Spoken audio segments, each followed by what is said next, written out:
बहुचर्चित आईनजीवी पीतवास पंडा हत्या मामला को पूरी 100 दिन यार भितर पुलिस सरकारी वकिल प्रतिपक्ष वकिलों मध्य चली कसरत गिरफ अभियुक्त मानकर जमीन लगी प्रतिपक्ष वकिल एक दल प्रयास जारी रखिथिबा बेले गिरफ्तारी बढ़ेबा लगी पुलिस लागी पड़ी। कनेक्ट न्यूज रो विशेष रिपोर्ट। 6 अक्टोबर 2025 मसीहा राति 10टा बेले ठीक यही जगार पीतवास पंडा घर ठारू किछि दूर रे कई आतताई तांकू गुली करी हत्या करथिले। पीतवास पंडा हत्या मामला रे मोट 16 जन अभियुक्तों को जेल पठाई ब्रह्मपुर पुलिस। गिरफ अभियुक्तों मध्य पूर्वतन विधायक तथा बीजेडी नेता विक्रम पंडा, पूर्वतन मेयर पिंटू दास के समेत वकिल मदन दलाई और कॉर्पोरेटर मलय विषय अच्छा। 1667 पृष्ठार चार्जसीट सहित अन्य कॉपी को मिसाई 30,000 पृष्ठा संबलित एक पेडी कोर्ट रे दाखल कर सारी पुलिस। तथापि मामलार तदंत जारी रहितबा एसपी कहिसंती।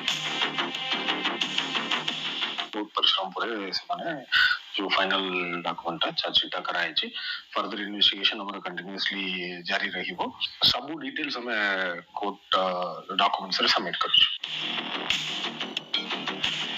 अभियुक्तों 54 जन वकिल अक्टोबर 24 तारीख जमीन आवेदन प्रक्रिया आरंभ करथिले, किंतु संगीन दफा लागितबारु अभियुक्त मानकु जमीन मिली नाही। मामलार चार्ज फ्रेम परे कोर्टर द्वारस्थ हेबे बोली कहिसंती अभियुक्तों वकिल। बीएनएस अनुसार जेंतु 90 दिन अवधि रही से अवधि पीरियड भितर ही मामलार चार्जशीट दाखल होइछि 16 जन अभियुक्त विरुद्ध रे एवं वर्तमान ए मामलार चार्जशीट दाखल पर चार्ज फ्रेम हबो एवं ट्रायल आरंभ हो जिवो। जो नंबर धमक दिया जाए से नंबर लिखित आकार देते पुलिस विभाग कहीं चुपचाप बच्चे से गोटे विराट प्रश्नवाची सृष्टि करते भितर कौन है घटना पुलिस विभाग जानी एवं सरकार जानी। मामला एवं अदालत रे घटनाटी राजनीतिक ना व्यावसायिक ना व्यक्तिगत ता परवर्ती पर्याय स्पष्ट हबो।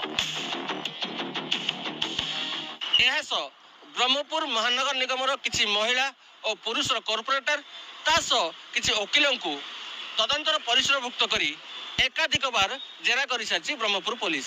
तथापि तदंत जारी रखी Brahmapur police. Brahmapur camera person Sachin Berang Pradipta परिचय, कनक न्यूज।